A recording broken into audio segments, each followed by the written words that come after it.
this morning. First thing I'm going to do is I'm going to get the steaks that have been marinating on the grill.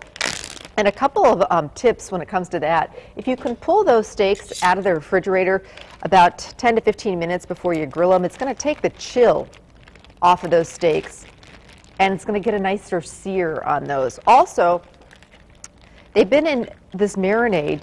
We actually marinated these overnight, but they tend to soak up some of that marinade, and you want to just take some paper towels and soak up a little bit of that liquid before we throw it on the grill. And that way we're going to get a nice sear in that grill. Now, of course, preheat your outdoor grill, or in this case, my grill pan right here on the stove top. And then I like to do just a little bit, and this paper towel is just going to absorb any of that extra marinade. That marinade already has gotten to the meat and given it some great flavor. But I'm just going to do a little salt and pepper, a little drizzle of some olive oil, and get these steaks on the grill. And then I'll show you what kind of marinade it is and why it's so special. Okay. And we're doing New York strip steaks. And we've marinated them in a red wine vinaigrette. Really gives it some nice flavor. Not too strong, just delish. Love, love, love a good steak on the grill. Just do. Always when you're seasoning your steaks, season them both sides with salt and pepper. And we love to use kosher salt or sea salt, especially when you're grilling steaks or seasoning meat, steaks, pork chops. Really, people are more into salt these days, and you know, the salt that we used to buy, you know, or that I still buy, is really better for baking. You know, the old, you know, Morton's iodized salt. When it comes to, you know, grilling meats and cooking and things like that, people have really switched over to kosher salt and sea salt. Just has more flavor, and it's really nice because you can just pick it up and control it. So talk about taking things to the next level. Isn't expensive at all. You'll find it right near the regular salt. Pick up a box of kosher salt. Try it next time you're at the grocery store. I think you're really going to enjoy it. All right, let's get back to the marinade for the steaks. This is a real simple marinade, but it just gives these steaks a lot of nice flavor. And I think that that's sometimes, like I say, a marinade can take a steak to a whole nother level. So we're starting out with a half of a cup of dry red wine. Doesn't have to be the real expensive stuff. I'm just going to kind of eyeball it. There we go. Now I've got 2 tablespoons of balsamic vinegar. 1, 2. Again, we're just going to kind of eyeball that. 4 cloves of garlic. Because this is such a simple marinade, I'm going to actually use fresh garlic here, but the jarred garlic would work fine too. Nothing like fresh garlic.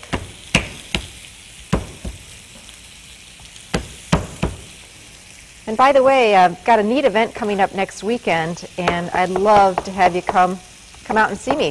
There's a big cooking show going on in New London at the Crystal Falls Banquet Facility. It's next Thursday night. Fun starts at 5:30. All sorts of great stuff happening. I'm doing a cooking demo, and you'll be able to sample my food and have my cookbooks out there, but lots of great things going on that night. So again, that's next Thursday, March 22nd. 5:30. Be there or be square. You can get your tickets ahead of time. Hope to see you in New London. Did the event last year. Oh, what a blast we had. Lots of fun. So come on out and see me next Thursday night. Okay, so in goes my garlic. So again, we've got red wine, balsamic vinegar, fresh chopped garlic. Gonna do a little bit of fresh rosemary. Love rosemary with steaks or chicken. Just adds such great flavor. And I just take the fresh rosemary and just kind of get it off the stem and then give it a rough chop. Now, a little rosemary goes a long way. Just going to give my steaks a turn here. So it can be pretty strong. So about a tablespoon of it is good, or I used for these 2 steaks about 1 sprig of fresh rosemary, and I'm just going to give it a rough chop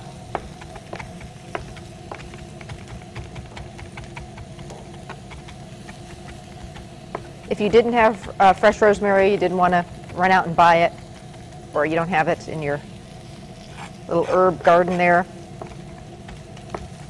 Some people grow herbs in their kitchen in pots, which is a really great idea. You could use maybe a half of a teaspoon of dried rosemary. Dried herbs, remember, are normally quite a bit stronger than fresh herbs, so always keep that in mind. Okay, a little bit of salt and pepper. Again, we're going to use our kosher salt, fresh ground black pepper, and a couple tablespoons of olive oil, and that's the marinade. So it's normally stuff that you already have around your house anyway. You don't have to buy those, you know. There seems like there's a whole aisle of all these marinades that are kind of expensive. I just normally make my own, although a good old standby when it comes to marinades, and this is something I grew up with, is good old bottled Italian dressing. That's a great just last minute marinade for chicken or steaks. But if you know, you get in the business of having your own vinegars, your own oils, some fresh herbs around, you're in the marinade making business, and it's just quick and easy, and you don't have to run out to the grocery store and get any pre-made stuff. Okay, so I like to marinate. Picked up these beautiful, again, New York strip steaks, but any kind of steak would work for this. In fact, one of the, there are certain cuts of meat that really call for a marinade. A flank steak, skirt steak.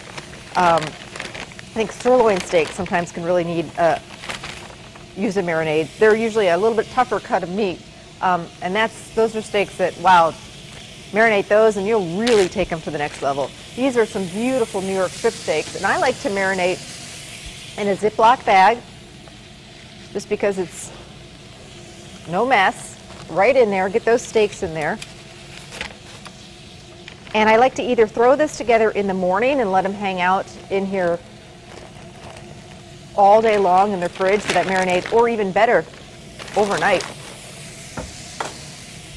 So if you're making dinner for that night, you might want to think about making it for the next night too, and just throw this marinade together, get it over the steaks, get it in the Ziploc bag. Always marinate in a bag like this or in a glass or plastic dish. Never want to marinate in a metal pan or dish.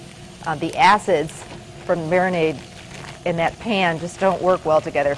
And then always, now you've got it in there, you really need to kind of coat the steak, get that marinade around the steak, and then get it into the refrigerator. Again, all day long, at least for a couple hours, but preferably even overnight.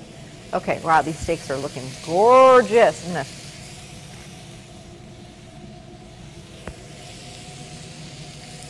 Turn it down there, and the one other thing that's going to take this steak to a whole nother level is something that's very, very very trendy.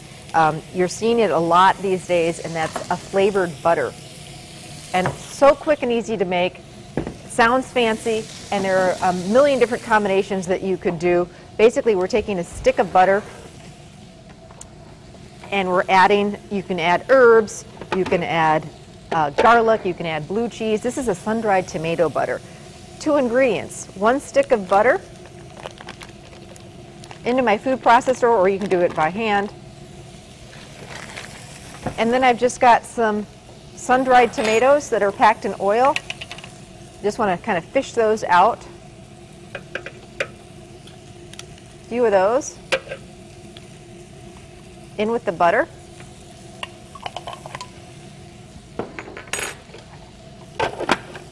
Give this a whirl. Oh, I think we got this on backwards, and we'll get it. That's okay. You're not feeling well. We'll forgive you.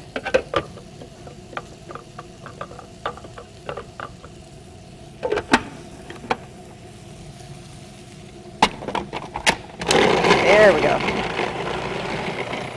And just let this rip. And then those steaks, could I get a plate for the steaks though? Come hot off the grill.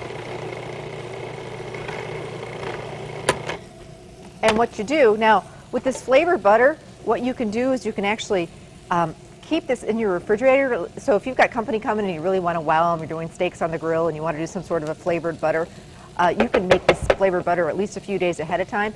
If you've got extra flavored butter, you can actually wrap it in plastic wrap or put it into a little Tupperware container, put it in your freezer. It'll stay good that way for about 3 months. But the steaks come off the grill, and that's when you want to put that butter on. right when they're nice and warm like that. Little scoop. There's our little of this softened sun-dried tomato butter, or just experiment with it and do different types of butter. Right on the top, and that's going to hit that steak, those steaks, melt all over, and just take it to a whole new level. So, such an easy little thing to do. Marinate your steaks and then make a flavored butter to go on top to take things to a whole nother level. Recipes on our website. You can also pick it up at any area Festival Foods.